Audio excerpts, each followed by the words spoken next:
obeisances unto Hare you. Krishna, Jayanta Prabhu, Hare Krishna. My obeisances to you. Yeah, so I think your time is there 9:30 there, is it? Yes, Prabhu? it is 9:30. So It's it is quite 9:30. late for you. So No, that's okay. Thank you for having me over.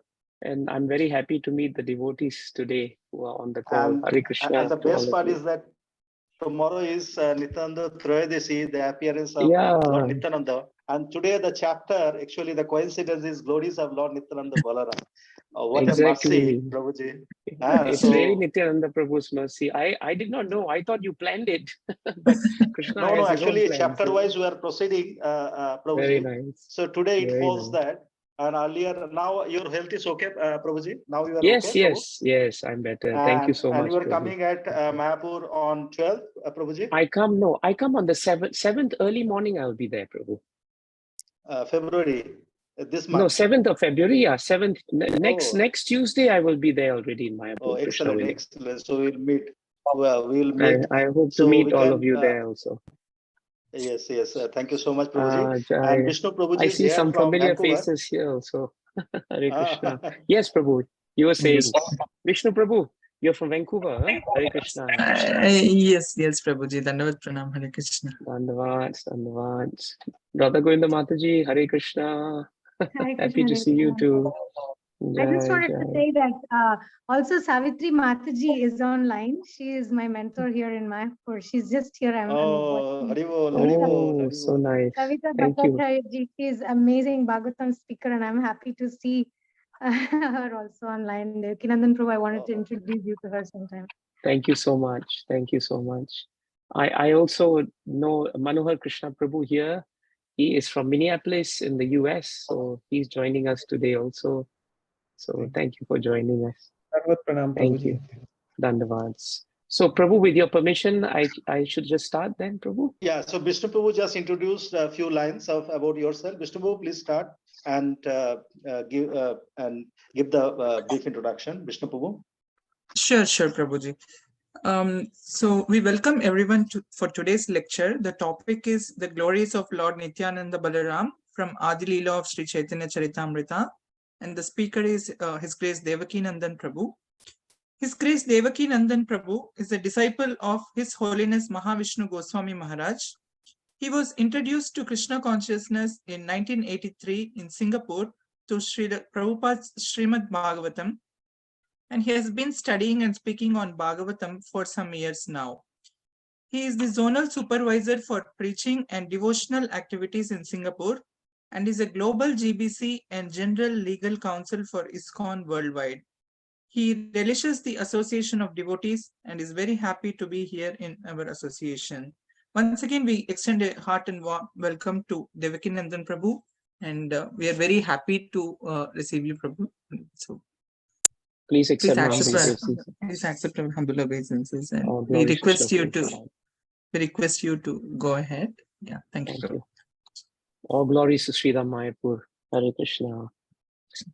Jaya Jaya Sri Caitanya, Jaya Nityananda, Jaya Dvaita Chandro Jaya Gaura Bhakta Vrinda. Jaya Jaya Sri Caitanya, Jaya Nityananda, Jaya Dvaita Chandro Jaya Gaura Bhakta Vrinda.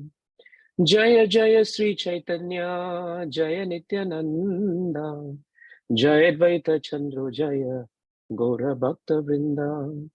Hare Krishna, Krishna Krishna, Hare Hare, Hare Rama, Rama Rama, Hare Hare. Hare Krishna, Krishna Krishna, Hare Hare, Hare Rama, Rama Rama, Hare Hare. Hare Krishna, Krishna Krishna, Hare Hare, Hare Rama, Rama Rama, Hare Hare. Hare Krishna, Krishna Krishna, Hare Hare, Hare Rama, Rama Rama, Hare Hare. All glories to Sri Nityananda Balaram Ji ki.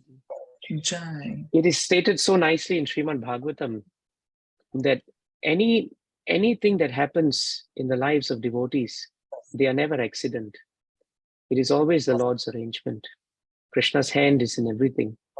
And the difference between a struggling devotee and an advanced devotee is that the advanced devotee sees at every junction of his or her life the hand of Krishna. So it's so nice, Prabhu, that today, we are speaking about the glories of Nityananda Balaram from chapter 5 of Adi Leela.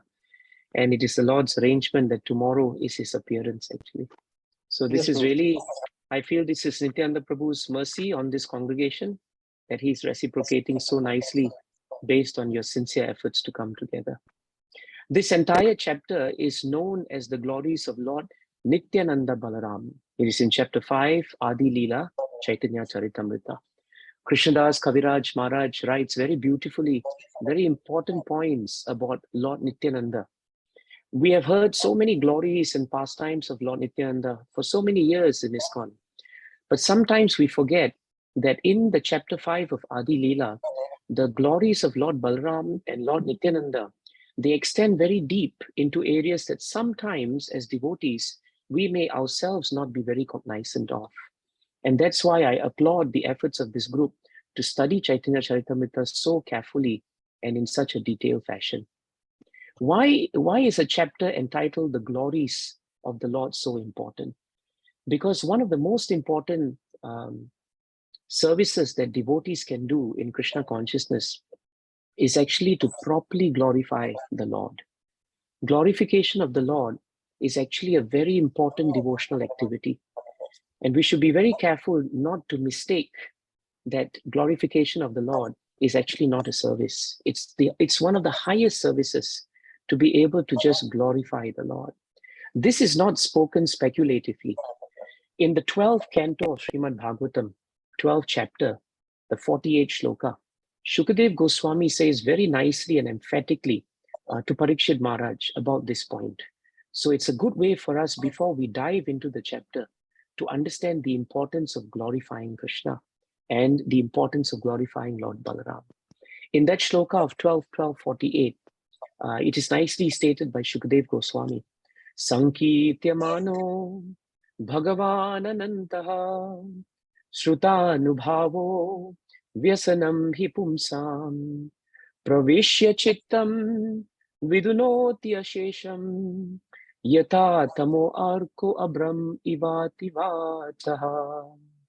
So it's a very important verse. Shukadev Goswami says, when people properly glorify the Supreme Personality of Godhead. So this is the first thing. When we try to glorify Krishna, or if we can't glorify him for some reason, if we don't have the capacity to glorify him, then Shukadev Goswami says, if people can properly glorify the Supreme Personality of Godhead, or they simply hear about his power. This is also very important. Just by hearing about the power of Lord Nityananda, we are actually glorifying him. Maybe we don't have the vocabulary to glorify him, but Krishna is so kind that if we just hear about his power, then what happens? Bhagavatam tells us, Pravishya chittam vidunoti ashesham. That means the Lord personally enters into our hearts. And here the word that's used is personal. The Lord doesn't send, an agent. The Lord doesn't send a delegate. In this material world, we outsource everything, isn't it? But Krishna and Lord Balaram, they don't outsource anything. The only thing in the world we cannot outsource actually is our bhakti. You cannot outsource your bhakti to someone. You do bhakti for me and I will benefit from it. Everyone has to do their bhakti.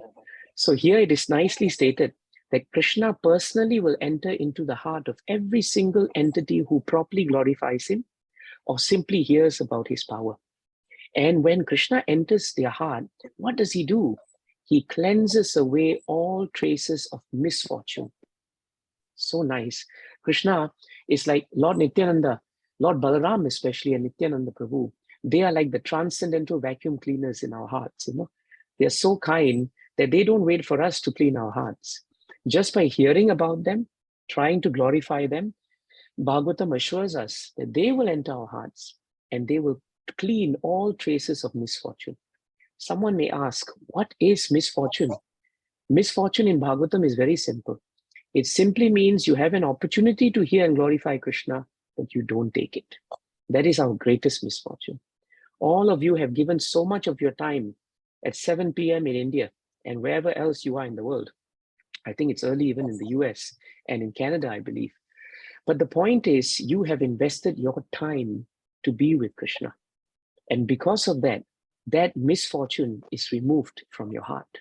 So Bhagavatam is very practical about why we glorify Krishna, why we glorify Lord Nityananda.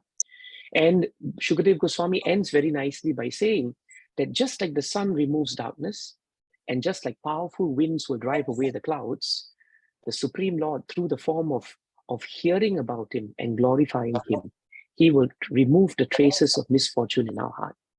So my request for all of us here today is to be assured that such sadhu sangha that you have created and that you have organized, it is actually very authorized by the pages of Bhagavatam, very authorized.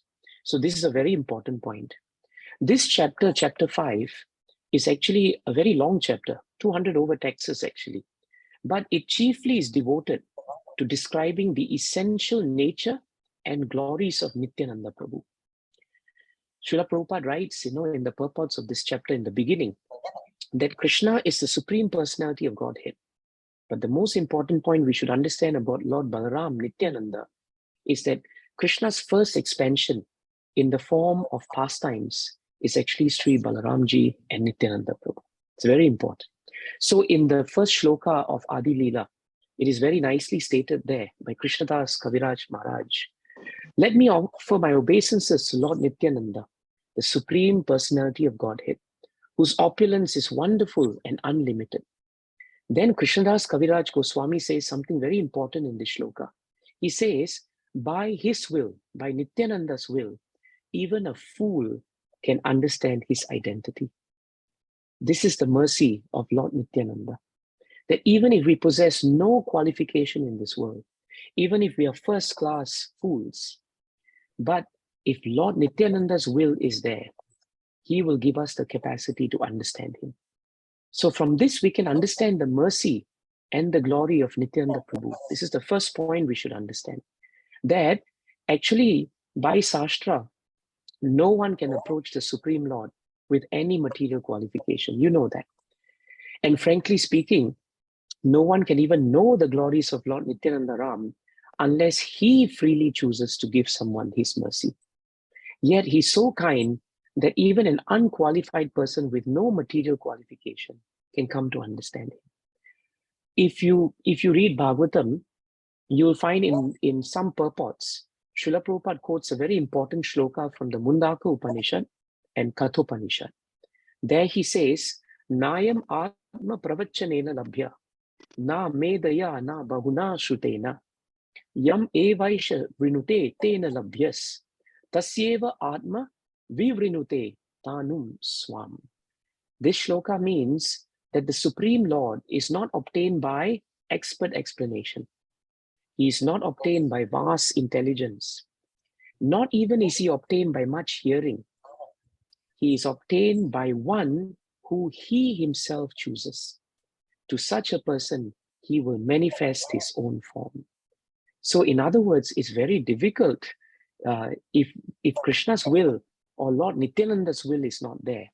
It is very difficult to understand his identity. But by his will, Krishnadas Kaviraj Maharaj says, even one who is very unqualified, he can understand Lord Nityananda. Why? Because Krishnadas Kaviraj Maharaj says that while Krishna is the fountainhead of all incarnations, Lord Balaram is his second body. What an interesting way to describe Lord Balaram and Nityananda. He is the second body. In other words, when Krishna decides to expand, he will always expand. His first expansion is Lord Nityananda, Sri Balaram. You all know from Shastras that Krishna can expand himself in innumerable forms. The forms where there is unlimited potency is described as Swamsa. And the forms that have limited potency, they are described as Vibhimnasa. Lord Nityananda is considered to be Swamsa because his glories, his mercy, and his potency are unlimited. Krishnadas Kaviraj Maharaj also says, after that, he says right at the beginning of the chapter, He says that both these two personalities are one and the same identity. Very important. They differ only in form. Lord Balaram is the first bodily expansion of Krishna. So what does he do? Krishnadas Kaviraj Maharaj says his sole purpose, his sole reason for existing literally is to always assist Lord Krishna in his transcendental pastimes. This is very important. So Prabhupada writes in the purport that actually there's no difference in potency between Krishna and Balaram. No difference. Then what is the difference? Srila Prabhupada says the only difference is their bodily structure. Just structure of the body is different. As the first expansion of Krishna, the Supreme Personality of Godhead, Lord Nityananda is the chief deity amongst the Chatur Vyuha, the four quadruple forms. He is the foremost assistant of Krishna in his transcendental activities. Very important point. That is why he is actually declared, right, as being the foremost assistant of Sri Krishna in his transcendental activities. So that much is very clear. And then Krishnadas Kaviraj Maharaj goes on to say that even though Krishna appeared in Navadvip as Lord Caitanya, let it never not be said that Lord Balaram also appeared with him as Lord Nityananda. So Sankarshana, Seshanag, the Vishnus who lie in the Karana ocean, the Garbha ocean, as well as the Milk ocean, they are all expansions of Lord Balaram. They're all expansions. Do you hear any disturbances in the sound, or is it just me? Can I be heard clearly, Prabhu? Yes, Prabhuji. Okay, just wanted to know. Maybe it could be me. So the first glory of Lord Balaram Nityananda is that all these other expansions of the Lord, Sankarshan, Seshanag, and all the Vishnus, they are all plenary portions of his portions. That is how powerful Lord Nityananda is. Therefore, Lord Nityananda is established in chapter 5 as the original Sankarshan. So this is the framing of the start of chapter 5. The next part of chapter 5 describes a very important point, the value and importance of service that we can learn from Lord Nityananda. You know, when we study these scriptures like Caitanya Charitamrta, Srimad Bhagavatam, Bhagavad Gita, it's very important as devotees, not just to study them from the point of accepting and absorbing the philosophy, but a deeper understanding of scriptures is to understand how what is given in these chapters and sastras are applicable to us, what we can learn from them, what we can take back from them. Bhagavatam, Caitanya Charitamrita are eminently practical literatures. They are sastric and they can be applied in daily life. And in chapter 5, Lord Nityananda shows us the value and importance of service to Krishna. So how does Lord Nityananda serve Lord Chaitanya Mahaprabhu? Chapter 5, Krishnadas Kaviraj Maharaj says, he assumes 5 forms to serve Lord Krishna. Very nice. He assumes 5 forms to serve Lord Krishna. So what does he do? What are these 5 forms? So he helps in the pastimes of Krishna. He does the work of all the creations in 4 other forms. So 4 forms out of the 5, Lord Nityananda comes to assist Krishna in the work of creation in this material world. He executes the orders of Lord Krishna in the work of creation, exactly as Lord Krishna wants. And then in his 5th form, he comes as Seshanaga, Lord Sesha, that wonderful serpent you all know. And he serves Krishna in a personal manner. This is a very important point. So let's break that down. It is stated in Sastras, Krishnadas Kaviraj Maharaj tells us that actually the first 4 forms that Lord Nityananda expands, they are responsible for maintaining the spiritual as well as the material cosmic manifestations. And in that way, Lord Balaramji, he is doing what we call the heavy lifting. It takes a lot of work to maintain creation. And he does the heavy lifting, leaving Krishna, the Supreme Personality of Godhead, very free to perform his pastimes in Vrindavan. Now that's a great service. It's a very important service. So the first 4 forms are actually responsible for cosmic manifestation. But Lord Nityananda also always desires to serve Lord Caitanya Mahaprabhu in a personal capacity. And that is why the fifth form he retains, just to be able to serve him as Seshanag. That is why Krishnadas Kaviraj Maharaj in this chapter refers to Lord Nityananda in a very unique way. He says Lord Nityananda is the servitor Godhead. He is the servitor Godhead. If you have heard this term before, you would probably come and tell me, I've heard that the spiritual master is also like the servitor Godhead. And you're right. Why is then the term being used here? Simple. It's because Lord Nityananda is the origin of all spiritual masters. He is the Adi Guru. And he is the one who's setting the exemplary example of how to serve Lord Chaitanya. And the spiritual masters, they learn from Lord Nityananda how to serve the Lord. And we learn from them how to serve our spiritual masters. So the concept of service is exemplified by Lord Nityananda. And he performs this service to Lord Gauranga Mahaprabhu in constant association. This is very important, Prabhus and Matajis, because in the very beginning of Bhagavatam, our paro dharmo is given actually. Savai pumsam paro dharmo yathar bhaktir adok saje ahaituki apratiyata yayatma suprasidati.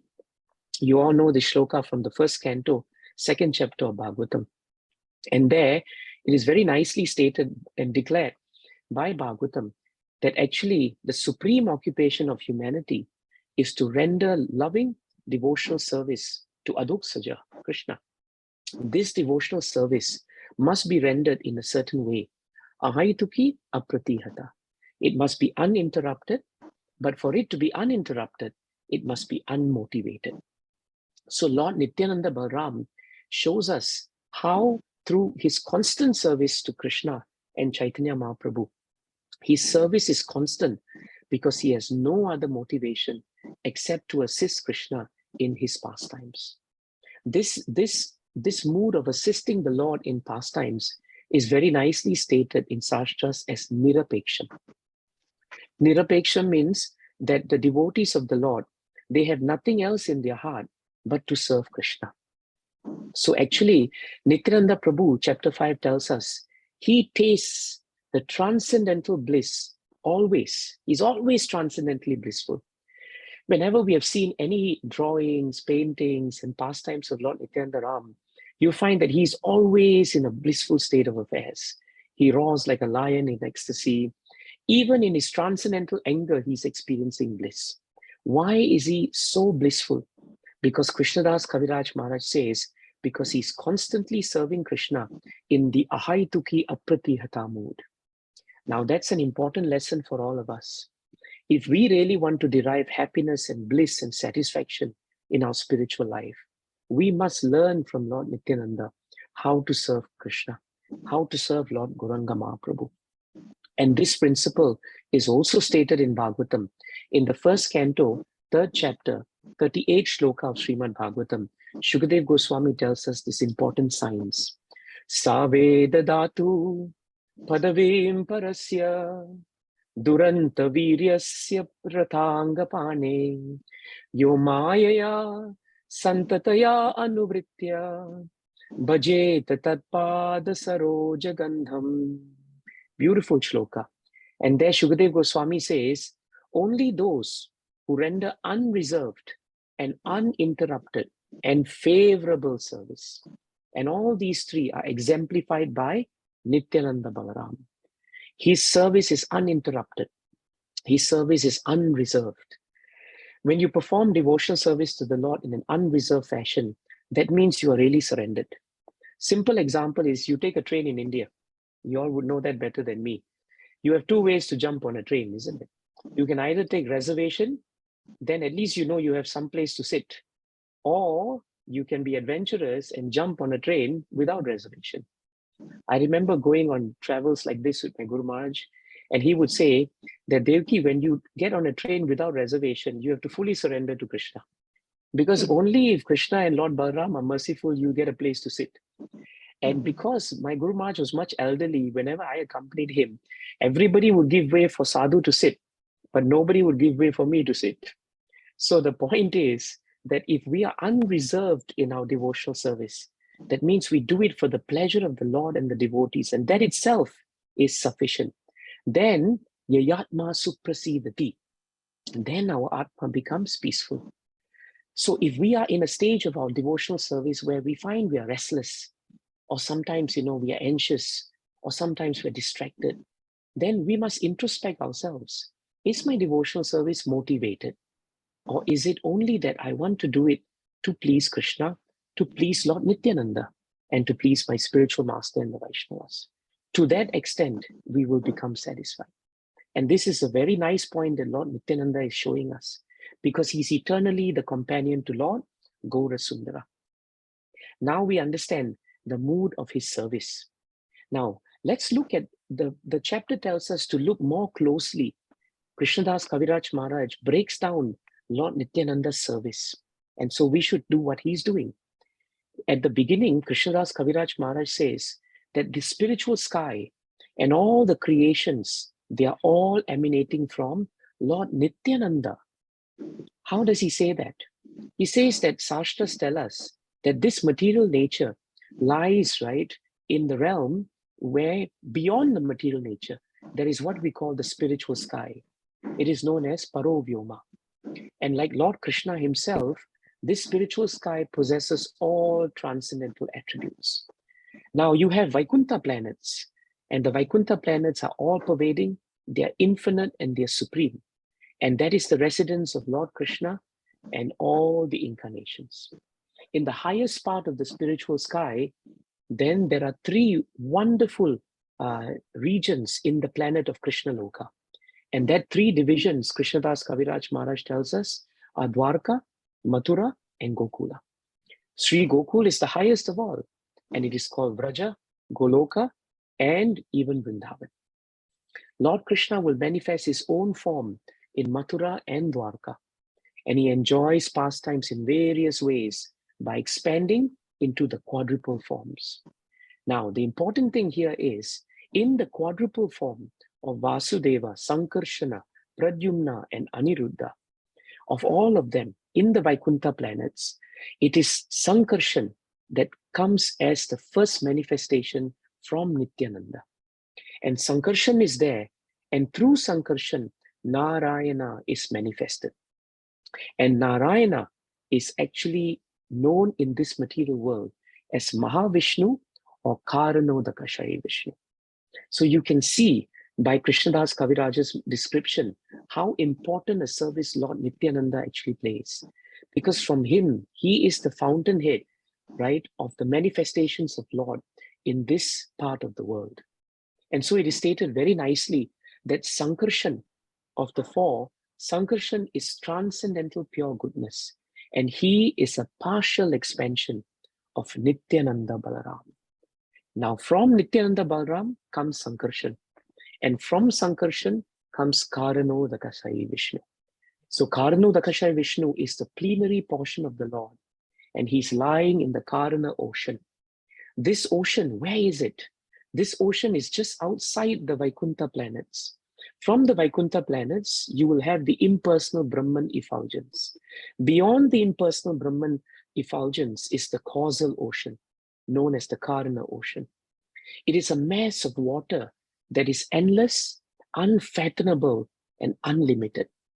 So therefore, Krishnadas Kaviraj Maharaj says, the earth, the water, the fire, the air, the ether, all of this in Vaikuntha are all spiritual. There is no material elements. The waters of the Karana ocean are also therefore spiritual. And in that waters lies the beautiful plenary portion of Lord Sankarshan, known as Karanodakashaya Vishnu. So when Lord Nityananda comes, he expands into Chaturvyuha Sankarshan, then Karanodakashaya Vishnu. And from Karanodakashaya Vishnu, this entire universe and universes, they come and they go. As he exhales, material universes come into this world. And as he inhales, the seed of what they are goes back into him. All the universes are manifested and they are unmanifested, so to speak, through the openings of his pores. They are considered, Krishnadas Kaviraj Maharaj says, like the openings of a window, so that networks of universes, they pass through the pores of the skin of Purusha. Can you imagine? Or actually, we cannot imagine, because when we look at this earth, can you imagine this earth is only part of a planetary systems? And then after that, it is part of the stem of the lotus flower that is coming from Garbhodakasaya Vishnu. And Garbhodakasaya Vishnu is in the Garbho ocean. And the Garbho ocean is all emanating from Karanodakasaya Vishnu, who is seated in the Karana ocean. And the Karna ocean is coming from that part of the sky where Karanodakasaya Vishnu is simply a plenary portion of Narayana. And Narayana is, of course, coming from Sankarshan. Sankarshan is coming from Lord Nityananda. How vast are the expansions and glories of Lord Nityananda. So in this way, Krishnadas Kaviraj Goswami, he is just saying, we cannot fathom the glories of Lord Nityananda because his power is inconceivable. In this chapter, Krishnadas Kaviraj Maharaj then quotes Lord Brahma, the material creator, in the 10th canto, right? In the 14th chapter. Krishnadas Kaviraj quotes him in this Adi Leela, 5th chapter, to say that even if the material creator of the universe cannot fathom the glories of Lord Nityananda, then who am I, he says, and therefore by extension, who are we? How can we fathom it? And it's a beautiful verse, He says very nicely, Lord Brahma, Kwaham tamo mahadaham kacharagni vabhur samveshtitanda ghata sapta vitashtikaya Kvedrak vidavi ganitanda paranucharya Vatadvaroma vivaras chatate mahitvam. And the translation is very beautiful. He says, where am I? A small creature of 7 spans of measure of my own hand. Where am I? I am enclosed in a universe composed of material nature, the total material energy, false ego, ether, air, water, and earth. And what is your glory, my Lord? Unlimited universes pass through the pores of your body, just like particles of dust passing through the opening of a window. What a beautiful point, actually. So this is the greatness of Lord Nityananda in Karanodakasaya Vishnu. Then midway through this chapter, Krishnadas Kaviraj Maharaj begins to meditate on Lord Nityananda's glory as Garbhodakasaya Vishnu. He says Lord Nityananda continues his service to Lord Caitanya. How? By manifesting from Karanodakasaya Vishnu, Garbhodakasaya Vishnu, and later Shirodakasaya Vishnu. And he says that from the navel of Garbhodakasaya Vishnu becomes the lotus and the birthplace of Brahma, who is the engineer of the universe. And in the stem of that lotus is the resting place of multitudes of planets. After creating millions of universes, then what happens? The first Purusha, Karanodakasaya Vishnu, enters into each of them as Garbhodakasaya Vishnu. But when he entered into each of these universes, he found only darkness and no place to lie down and reside. So the Lord as Garbhodakasaya Vishnu began to consider, and with his will, he created water from the perspiration of his own body, and with that water, he filled half the universe. Now this material universe, Caitanya Caritamrta tells us, measures 500 million yojanas. Its length and breadth are one and the same. And after filling half the universe with water, the Lord made his own residence there. And he manifested 14 worlds in the other half. Then what did he do? He rested in the waters on the bed of Lord Sesha. This is the inconceivable nature of Lord Nityananda, isn't it? Here he is manifested as Garbhodakasaya Vishnu. At the same time, simultaneously, he is manifested as Lord Sesha. And he appears there as Lord Anantadev. Is this uncommon? No. For the Supreme Lord, he can manifest multiple forms of himself at the very same time. The record for any living entity is probably Kardama Muni in Srimad Bhagavatam when he expanded 9 times. But the Lord can inconceivably expand himself. And this is the glory of Lord Nityananda. So Lord Ananta becomes the resting place for Garbhodakashayi Vishnu. And he is the divine serpent with thousands of heads, thousands of faces, thousands of eyes, thousands of hands, and thousands of feet. He is the seed of all the incarnations, and he is the cause of the material world. This is the greatness of Garbhodakashayi Vishnu. Then Krishnadas Kaviraj Maharaj now meditates on the next expansion of Lord Nityananda to show his glory.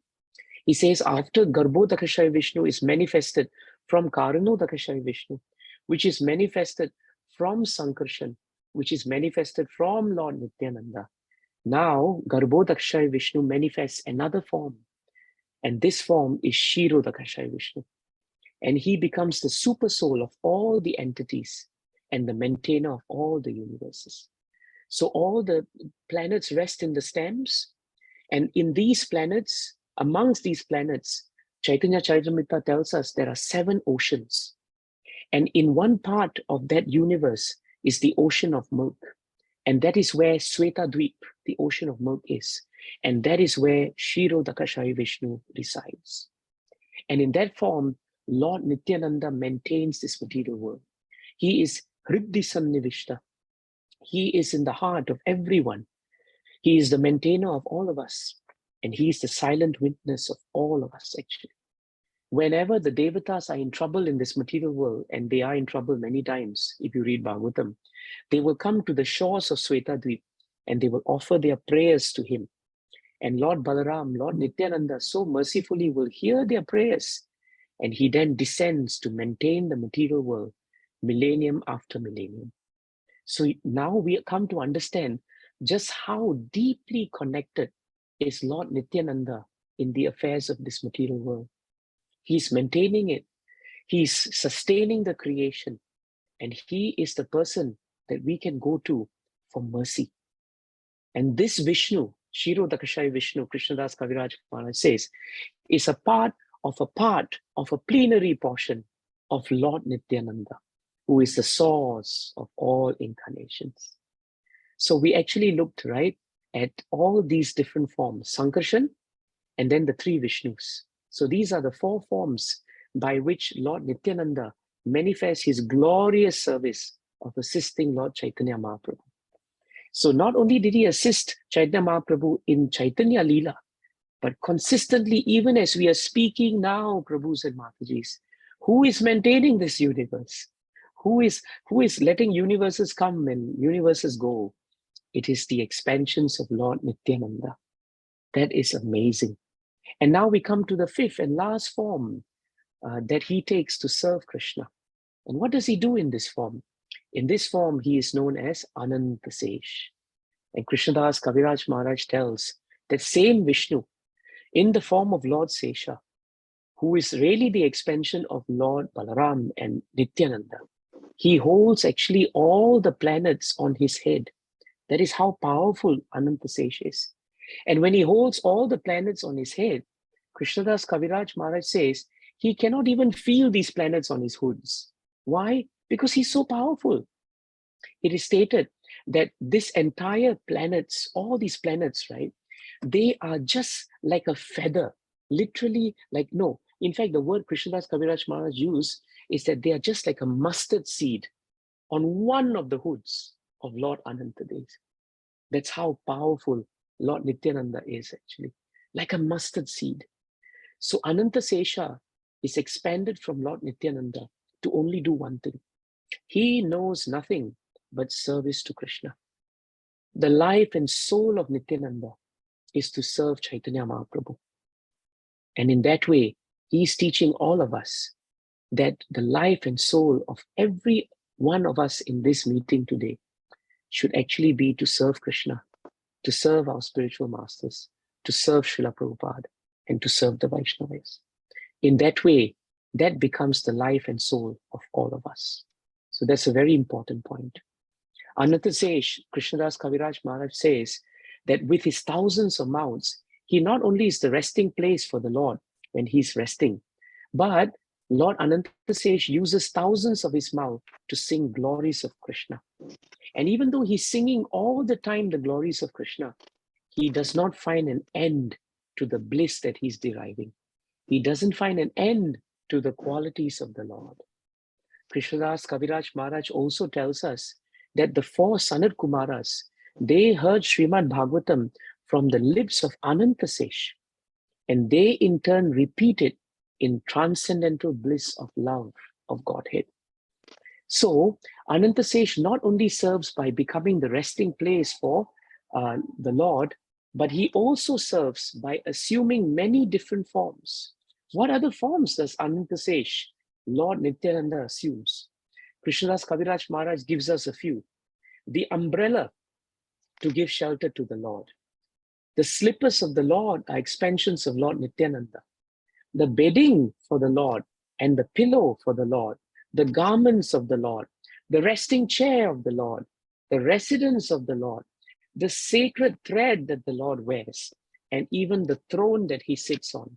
All of these are expansions of Lord Nityananda's mercy. So you can see how actively involved is Lord Nityananda in serving Caitanya Mahaprabhu and Krishna. And that's why Krishnadas Kaviraj Maharaj uses this phrase in this chapter. He says, Lord Nityananda has attained the ultimate end of servitude to Krishna. He takes many forms just for the service of Krishna. And in that way, he serves the Lord. And Krishnadas Kaviraj Maharaj, towards the end of that part of the chapter, he says, that person of whom Lord Ananta is a kala. Kala means a part of a plenary part, is Lord Nityananda Prabhu. Who therefore can know the pastimes of Lord Nityananda? From these conclusions, who can know the limits of Lord Nityananda? How wonderful. Now Krishnadas Kaviraj Maharaj begins to wind down the chapter. And in that chapter, he says that Lord Nityananda has unlimited incarnations, but always, always in transcendental emotion, he calls himself the servant of Lord Chaitanya. You will never hear Lord Nityananda saying that he is the master. He is always in the mood of serving. Sometimes he served Lord Chaitanya, right, as a guru. Sometimes he sounded like an elder brother to him in Chaitanya Leela. Sometimes he would speak to Lord Chaitanya as a friend. And sometimes he would serve Lord Chaitanya Mahaprabhu as a servant. And this is the same thing he did as Lord Balarama in Vrindavan Leela. In Vrindavan Leela, he displayed all 3 moods also. It is stated by Krishnadas Kaviraj Maharaj, he gives examples. In Krishna Leela, the boys, the Gopas and Lord Balaram and Krishna, they would play this game like they were fighting like bulls. And Lord Balaram would fight Krishna head to head actually. Acting just like ordinary boys, they would play like roaring bulls and they imitated the calls of various animals. So that's when they were playing as friends sometimes. And other times, Krishnadas Kaviraj Maharaj says that Lord Balaram would lovingly massage the lotus feet of Krishna after a long, tiring day of playing. How much we can learn about transcendental humility from Lord Nityananda. So much to learn from him. And because of his great service mood to Krishna, Lord Krishna sometimes, he himself, when he saw that Lord Balaram was tired, he would also want to render service to his elder brother. And he would try, when he lay his head on the lap of the cowherd boy, Lord Krishna himself would serve Lord Balaram by massaging his feet. So this was the mood of Lord Nityananda as Balaram in Vrindavan Dham. And then Krishnadas Kaviraj Maharaj informs us also that Lord Nityananda Swarupa also appeared formally as Lakshmana. And there he served Lord Ramchandra as his younger brother. The activities of Lord Ram were full of suffering. You all know in Ramayana how many trials and tribulations Lord Ram had to go through. But Lakshman, out of his own accord, he tolerated all these sufferings as service to his brother. As a younger brother, he could not stop Lord Ram from making his decisions, but he remained loyal to him. Although sometimes, like a Kshatriya, he was unhappy in his mind. And so when Lord Krishna appeared as Krishna, Lord Balaram, Lakshmana, appeared as the elder brother. So in doing so, he could serve him to his heart's content and make him enjoy all sorts of happiness that he did not have as Lord Ram in Ramayana. So you see, Lord Nityananda lives for the happiness of Krishna. And we should learn to cultivate our life in such a way that we live for the happiness of Krishna and Lord Nityananda. In that way, we learn to become more selfless and less selfish, which is very important in devotional service. Now, at the end of this beautiful chapter, something very amazing happens. Krishnadas Kaviraj Maharaj, who himself is a pure devotee of the Lord, he writes something beautiful. He says, please listen to another glory of Lord Nityananda's mercy. Now he's going into something very confidential. He says, he made a living entity, a fallen living entity like me, climb to the highest limits. So it's very interesting, you know, the author has been speaking so much about the topic. But now in this part of Caitanya Caritamrta, in this chapter, he suddenly turns and he speaks personally about himself. He says first that maybe I should not disclose this point. It is very confidential, but I'm speaking to you so that I can make the mercy of Lord Nityananda known to all. I want everyone to know how merciful Lord Nityananda is. And therefore, I write this pastime of his with great happiness. And he says, please forgive me for my offenses. And now he begins this beautiful pastime. He says, Lord Nityananda Prabhu had a servant, and his name was Sri Meenaketana Ramadas. He was a very prominent and wonderful servant. He was the reservoir of love. Krishnadas Kaviraj Maharaj says, at my house, there was Sankirtan day and night, and we often would invite Ramdas Prabhu there, and he would come, and he would be absorbed in emotional love.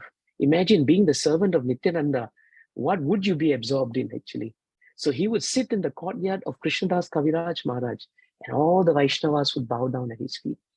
Sometimes Ramdas, right, Sri Meenaketana Ramdas, he would display ecstatic love. He would climb upon the shoulder of others in ecstasy. Sometimes he would mildly slap the devotees on their faces, or he would strike them with a flute. But when someone saw the eyes of Meenaketana Ramdas, their tears would automatically flow from their own eyes because they could see what constant shower of ecstasy he was having. In this way, one day, there was a respectable Brahmana who came there too, and his name was Sri Gunarnava Mishra, and he was doing the deity worship in the house of Krishnadas Kaviraj Maharaj. Meenaketana was seated in the yard, but when Meenaketana came in and sat himself there, this Brahmana, everyone got up and paid obeisances, but this Brahmana did not offer him respect. Now, seeing this, Sri Ramdas became a little angry, and he said something interesting. Here, I find the second Romaharshana Sutta, who did not stand to show honor when he saw Lord Balaram. So he was saying, this is he said, this is Romaharshana Sutta part 2, you know. And he says that he was not able to show respect. After saying this, actually, Meenaketana just started dancing, and he danced in ecstasy. The Brahmana did not become angry because he was understanding what he was being told, and he continued serving Lord Krishna. So Krishnadas Kaviraj Maharaj is speaking about this because he's showing if the servant of Lord Nityananda is so merciful and so loving and so broad-hearted, even though he detected something that was not right, then how much glorious must Lord Nityananda be? Because the servant is only as good as his master, isn't it? Now, what happened at the end of the time of Meenaketana Ramdas being there? He went away and he offered blessings to everyone. But Meenaketana Ramdas was not happy with Krishnadas Kaviraj's younger brother. He was not happy with him. Why? Because that younger brother of his had firm faith in Lord Chaitanya, but Krishnadas Kaviraj Maharaj said he had only a dim glimmer of faith in Lord Nityananda. In other words, he said, Lord Chaitanya, I fully have faith, but Nityananda, I'm not so sure. So Ramdas was very unhappy in his mind. and he scolded Krishnadas Kaviraj's brother. He told him something very important for all of us. These two brothers are like one body. They are identical manifestations. If you do not believe in the glories of Lord Nityananda, you will fall down. If you have faith in one but disrespect the other, your logic is like the logic of accepting half a hen. You've heard of the half hen logic? You take one part of the hen, which is where the hen lays the egg, but you cut off the other part. How is the hen going to be alive? You need the hen in whole, isn't it? In the same way, it is stated here that when one respects the glories of Chaitanya Mahaprabhu, one must equally respect the glories of Nityananda. In fact, Ramdas Prabhu, the personal servant, went so far as to say, it would be better to be an atheist by slighting both brothers than a hypocrite by believing in one and slighting the other. Powerful statement. And after Ramdas spoke like this to the brother of Krishnadas Kaviraj, he broke his flute in anger and he went away. And Krishnadas Kaviraj Maharaj writes, that day his brother fell down from devotional service. Why did he describe this? He himself says it in the chapter. I have thus described the power of the servants of Lord Nityananda. But now Krishnadas Kaviraj Maharaj says, let me describe to you one more aspect of his mercy. He says that night after his brother was rebuked, Krishnadas Kaviraj Maharaj went to sleep and he had a dream. In that dream, because he himself, right, was chastising his own brother, he says in chapter 5 that Lord Nityananda was very pleased by his position of understanding the glories of Lord Nityananda, that Lord Nityananda himself appeared in his dream. He appeared in the dream of the author of Caitanya caritamrta. And what did he say? He tells Krishnadas Kaviraj Maharaj in the dream, arise, get up, Krishnadas, get up. But it's a dream. Huh? He told me that again and again, Krishnadas Kaviraj Maharaj says. And so in the dream, he woke up. And Krishnadas Kaviraj Maharaj says, when I saw the beautiful form of Lord Nityananda, I was astonished to see his beauty. His beauty was, his eyes were like lotus flowers. He wore a silk cloth with a silk turban on his head. He had golden earrings on his ears, golden armlets, and anklets. He had a beautiful garland of flowers around his neck. His body was anointed with sandalwood pulp, and he was decorated beautifully with tilak. His movements in the dream surpassed that of a maddened elephant. And his face was more beautiful than millions and millions of moons. And Krishnadas Kaviraj Maharaj even describes the teeth of Nityananda Balarama. Can you imagine that? He says his teeth were like pomegranate seeds. Not sure whether you know what pomegranate seeds. Maybe you should take a look at them, because now we know that they describe Lord Nityananda Prabhu's beautiful teeth because of his chewing of betel. So he says, I kept looking at this form as he danced and swayed to and fro. And in a low voice, he kept chanting, Krishna, Krishna, Krishna, absorbed in ecstatic love. And then Lord Nityananda told him, arise and awake, and do not be afraid. Go to Vrindavan, for there you will attain all things. And after saying this, Lord Nityananda disappeared from his dream. And Krishnadas Kaviraj Maharaj woke up from the dream. And he says that the moment I woke up and I realized the Lord had disappeared with his associates, I fainted and fell on the ground. My dream broke. And when I regained consciousness, I saw that morning had come. So what did he do? He said, I thought about what I had seen and heard. This is very important. When Vaishnavas hear something from the spiritual master, from Adi Guru Lord Nityananda, we should take it, we should introspect, and we should take seriously into our hearts, not in a cursory way, the instructions that are given, not in a superficial fashion, but to deeply think about it. In Bhagavatam, Lord Brahma describes this as Anusprishatat. Anusprishatat is in the 3rd canto, 9th chapter, 23rd, 24th, 25th, 26th shlokas. It's in one of those prayers. He says, Anusprishatat. In other words, a devotee must always contemplate and reflect and introspect on the instructions of the Lord and his teachings. And when Krishnadas Kaviraj Maharaj introspected that way, I concluded and immediately decided I must follow the Lord's instruction. And I proceeded to Vrindavan at once. At once. That very second, he writes in Caitanya Charitamrita, chapter 5, I started for Vrindavan. And by his mercy, I reached there in great happiness. Great happiness.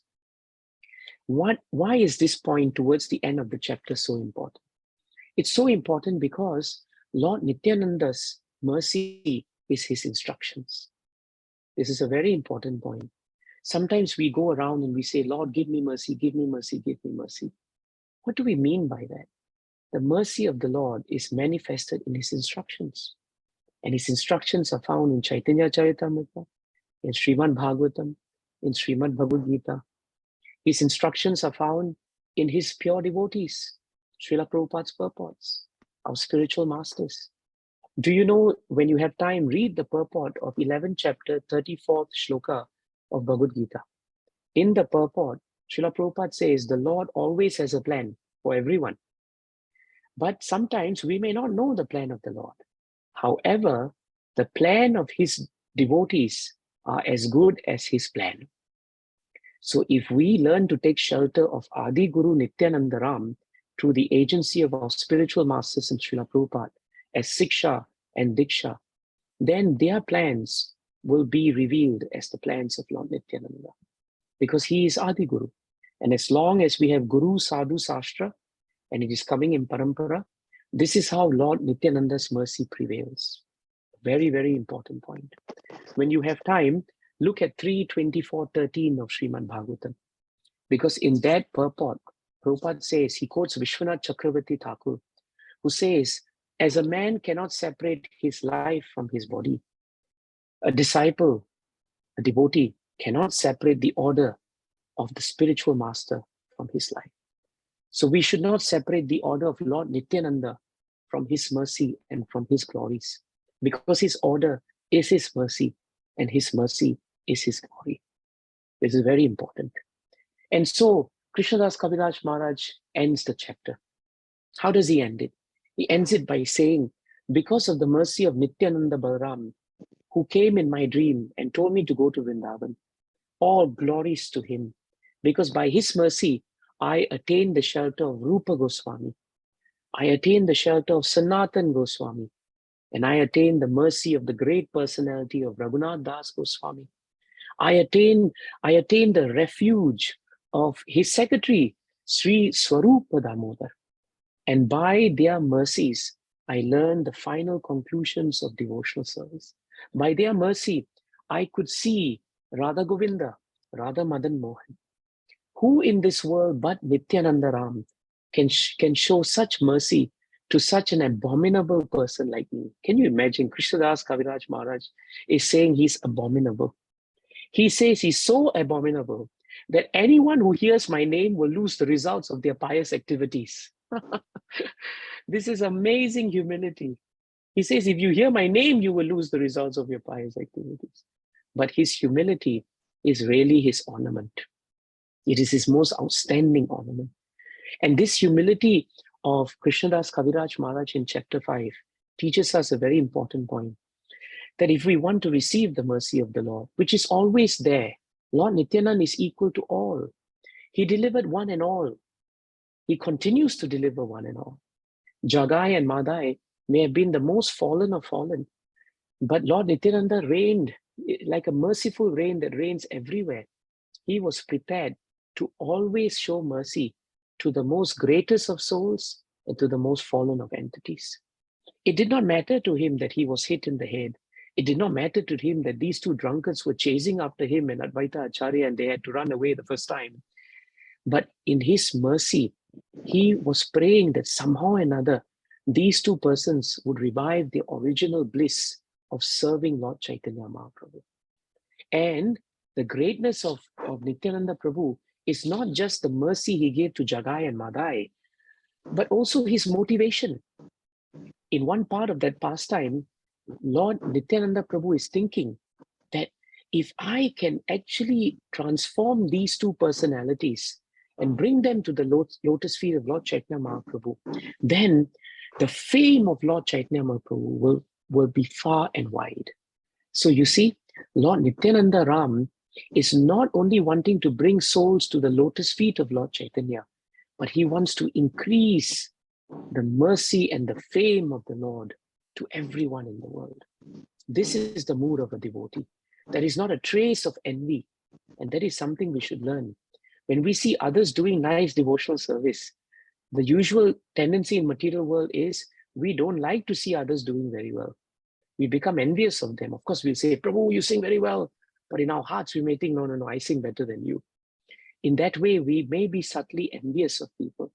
But Nityananda Ram, he has shown us that pure love of Godhead is free of motivation. It is free of envy. It only seeks to increase the name and fame of the Supreme Lord. That is what is needed. And this magic of Lord Nityananda's mercy is actually given in the fact that Jagai and Madai was so bad and so difficult to transform that when their transformation happened, even Yamaraj, who had given up on them because his file on them was so thick, he himself, Chaitanya Bhagavat, I think, says that he actually fell down and fainted in sheer ecstasy that these two rascals of all rascals could actually be delivered by the mercy of Lord Nityananda. It is stated that Chaitanya Mahaprabhu is the ocean of mercy, but the manifestation of that ocean of mercy was in Lord Nityananda Prabhu. That is what Krishnadas Kaviraj Maharaj is trying to show us. And so he ends his chapter in that way. And we must end our time with each other in that way also. Jai Nityananda Balaram Ki. And tomorrow is Nityananda Prabhu's most auspicious appearance day. I wish you all a very glorious celebration. And I pray that I will seek and have your sadhu sangha again at some point of time, perhaps even personally. Thank you so much for giving me this chance to be engaged in service. And if there's anything else I can be of service, please do not hesitate. Hare Krishna. We can keep some time, Prabhu, for question, comments. For In 10, whatever 15. capacity that I can do, I will try my best. Yes, so the participant requested, please ask questions if you have any questions. And Achinto Chaitanya Prabhuji also here, Prabhu. Oh, Achinta Chaitanya Prabhu, Hare Krishna. Yeah, today he has given My the class. obeisances. Hare Jai, Krishna, Jai, Devakinandan Jai. Prabhu. Prabhu, Actually, so nice. I'm in a so room nice. where my kids are sleeping, so I'm not able to turn on the video. Don't worry, don't worry. Let them sleep, let them sleep. But thank you Today for he has joining given- us, Prabhu. Hare Krishna. Today morning he has given a very wonderful class, Prabhuji, in the temple. Yeah, so nice, so nice. I look And, forward to all your association. Yeah, How many of Radha you are in Govinda Mayapur? Mataji. Are most of you in Mayapur actually? I know Yeah. Radha Govinda Mataji is there. Yes, Savita Mataji, Savitri Mataji. Ah, Jai, Jai. Savitri Mataji, Hare Krishna. I hope to take your association sometime. Very nice. So many of you are in Mayapur. Thank you so much. Thank you so much, Jivanuga Prabhu. Prabhuji, I have one query, Prabhuji, so that other can also ask questions. Like we know that there is famous verse 1:3:28 Srimad Bhagavatam, Darite Chansa Golapumsho Krishnastu Bhagavan Swayam. And this sloka is also written here at text number 79. So all these incarnation of Godhead are either plenary portions or parts of the plenary portion of the Purusha avatars. So my Yes. one question is that, so would you please give examples of the plenary portions and part of the plenary portion, so it will be easy for me to understand. Sure, Prabhu. Actually, Krishnadas Kaviraj Maharaj has given a good example here. For example, if you take it from Krishna, the first expansion here is Lord Balaram, Nityananda. And then Yes. from him, the plenary portion, the first plenary portion is Sankarshan. And then the plenary portion of Sankarshan would be Narayana. And the plenary portion of that plenary portion would be Garbhodaka Shri Vishnu, because Narayana is described very often as Karanodaka Shri Vishnu also, and then Garbhodaka Shri Vishnu. And so you have plenary of the plenary of the plenary portions. Okay. So that is how Chaitanya Leela and Bhagavatam describes the different personalities and how they become portion of a portion of a portion. The potency is still there, but it's a plenary potency and not the complete potency that is coming from Lord Nityananda. Yes, Prabhuji. So Balaram or Nityananda Prabhu is the first expansions of Krishna. First expansion, yes. Son So of he will Krishna, not be so- considered a plenary portion because he's first expansion and he's Amsa, which means he's unlimited. And after from him, the next Sankarshan will, Yeah. Mahasankarshan or Sankarshan would be considered the plenary portion of Lord Nityananda. Okay. So Sankarshan, Aniruddha, Vasudev, and Padmabhanu, all four will be considered, Prabhu? All four would be considered Chatuvyuha. They all rank Yeah. together as a quadruple expansion. But if you look only from the point of Nityananda Balaram, then from Sankarshan will come Narayana or Karunodakshaya Vishnu. So Sankarshan is part of the quadruple expansions who are considered to be portions coming from the first expansion of Balaram and Nityananda. So you're right, Prabhu. Yes. Okay. And Vishnu Prabhu, Disha Mataji, Kakon, or anybody can comments, can ask questions quickly. I think Radha Govinda Mataji has a hand up. Hare Krishna. Hare Thank Krishna you, Mataji. Devakinandan Prabhu. I Thank you. especially appreciated that point about how Balaram taking up the maintenance responsibility is such a huge service. That was really, I like the way you elaborated on that. I wanted to hear something in relation to Guru Tattva and Lord Nityananda and what should be our mood tomorrow in terms of connecting our Guru Bhakti to Lord Nityananda. Thank you. That's a very nice point. What should be our mood in terms of Lord Nityananda, of course, is considered to be the Adi Guru. And because of his mood of service, what is the real qualification of a spiritual master is his service to the Lord and his service in Parampara. And this service is manifested actually very often by Lord Nityananda in his menial service, in the mood of preaching also. Both are very important. Sometimes when we want to take up a service for the Lord and for our spiritual masters, we may perform a particular service, but we should know that the service that pleases the spiritual master is more important than the service that we want to do. It's a subtle but important distinction.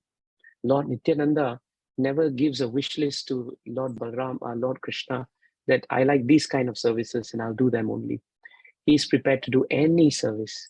The menial service of becoming a throne, for example, for the Lord, that is considered, to be a very simple service of just being a cushion for the Lord. And yet at the same time, he's maintaining all the creations on behalf of the Lord. So that's a very important point. I'm reminded of that mood of service because service is the cornerstone of our relationship with our spiritual masters. And that service is very nicely amplified by Prataparudra in Caitanya Leela also.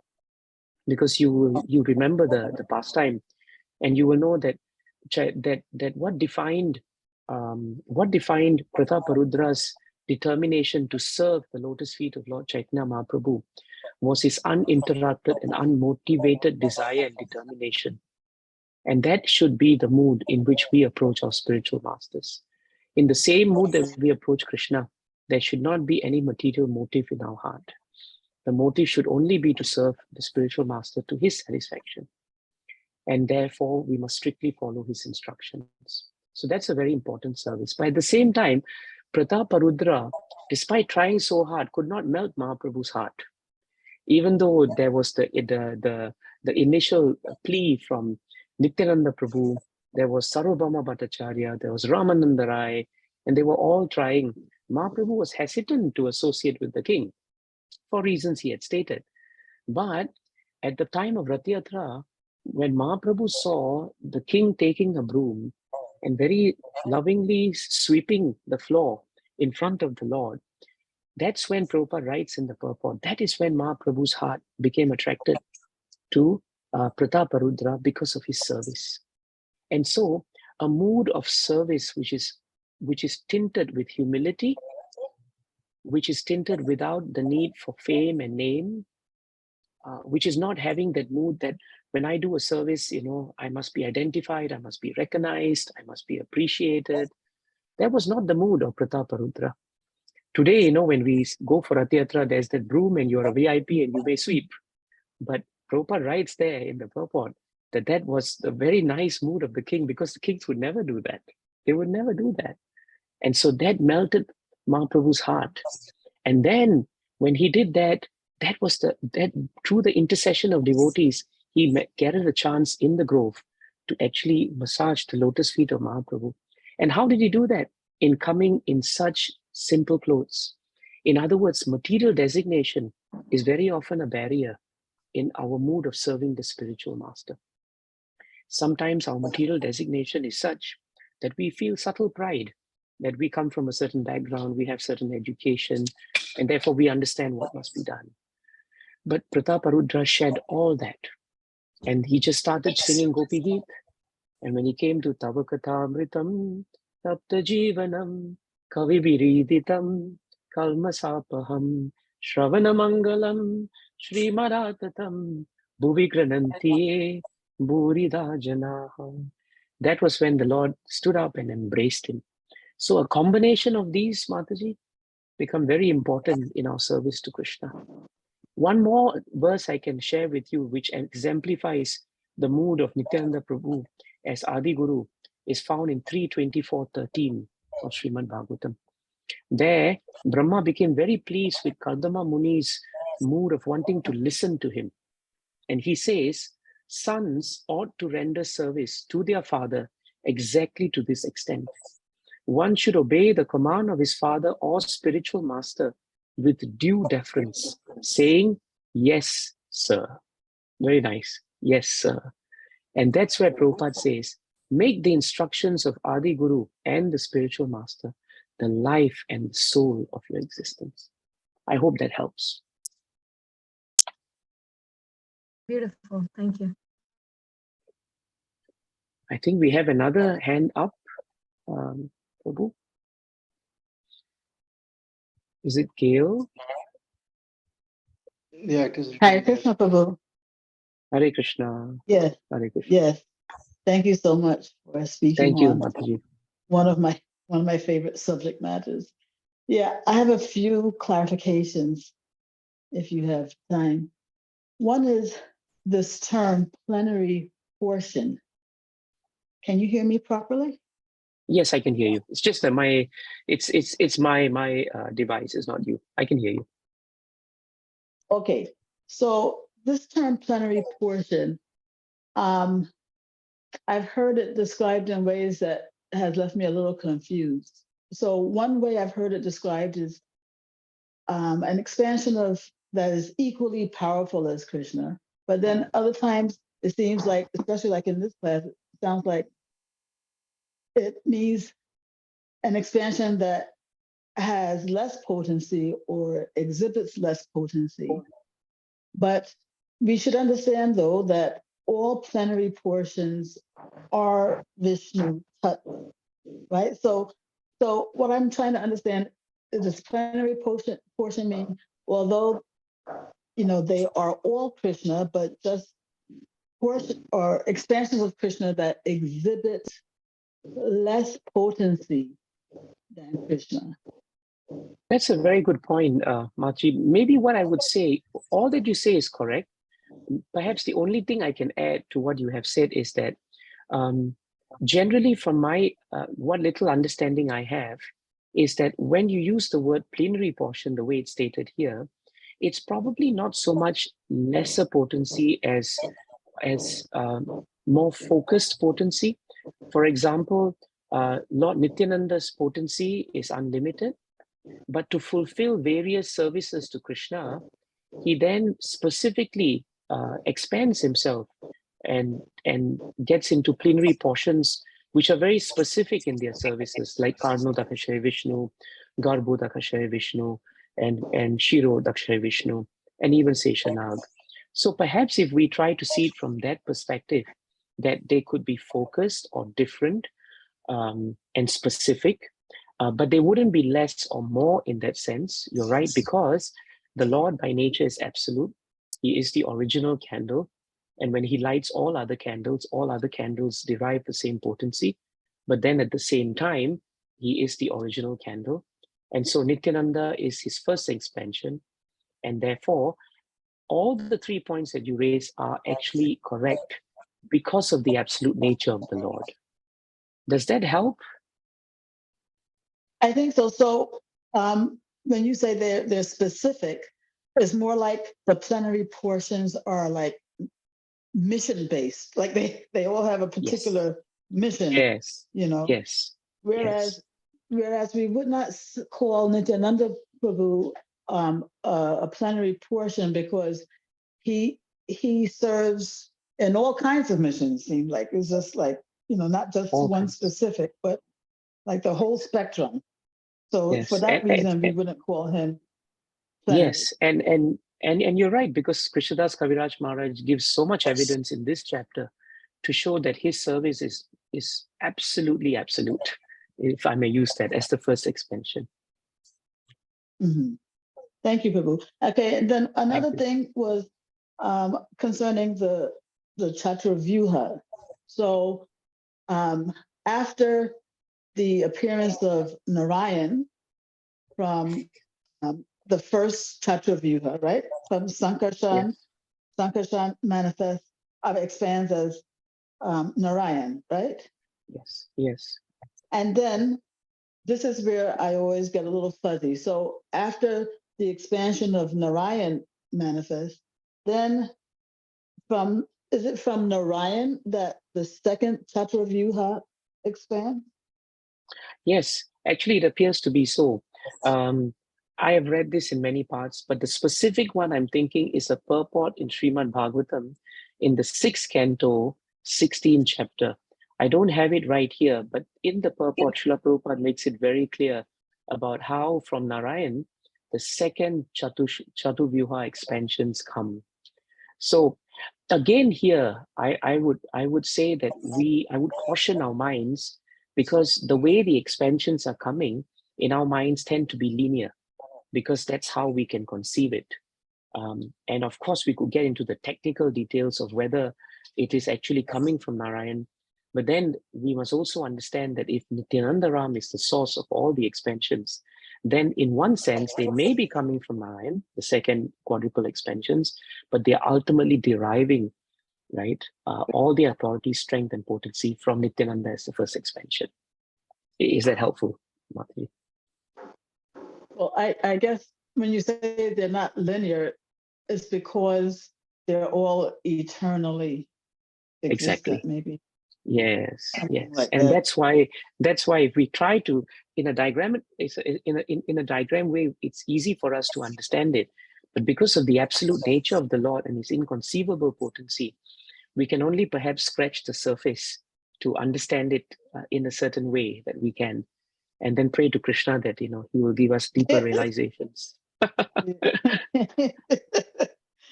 Okay, Prabhu, just one last thing. That's my limit. Yeah. Just one last thing is there, because I've heard that there is some difference between Sheshanag and Ananta Shesh, and I don't know what the difference is. Neither do I, because I have heard Krishnadas Kaviraj Maharaj use them in two different ways. In one sense, he's used two different ways to describe in this chapter.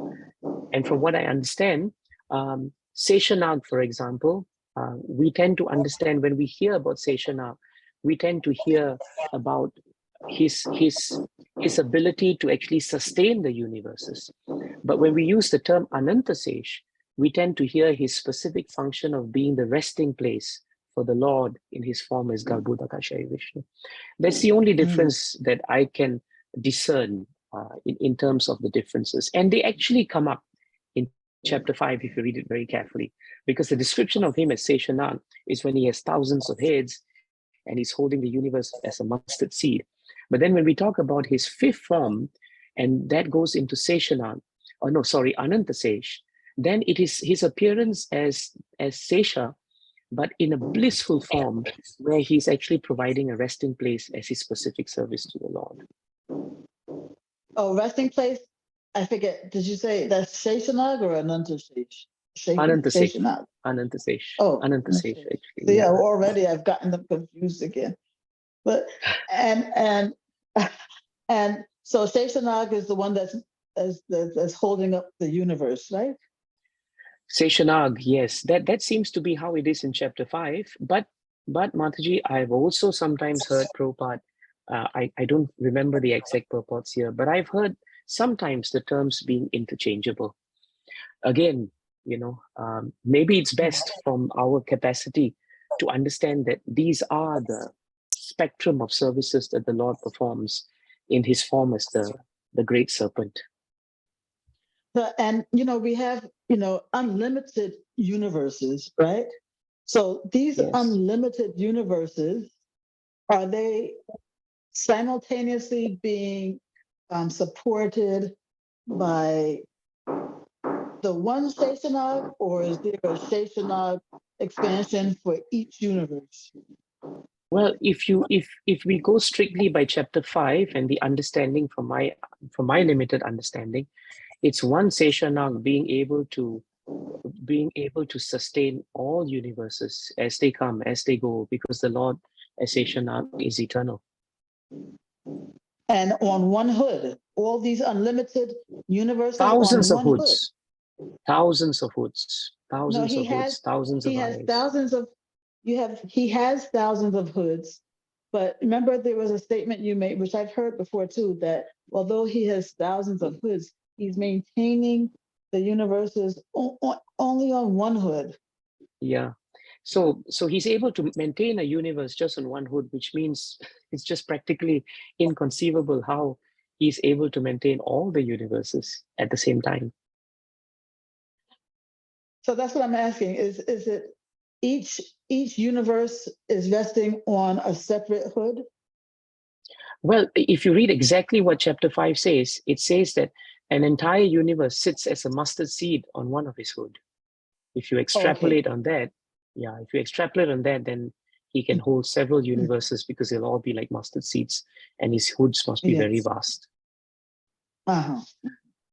I think there may be another. Yeah, sorry, there may be another question here. No. I'm coincidentally, okay. I'm done. Thank you, but thank you so much.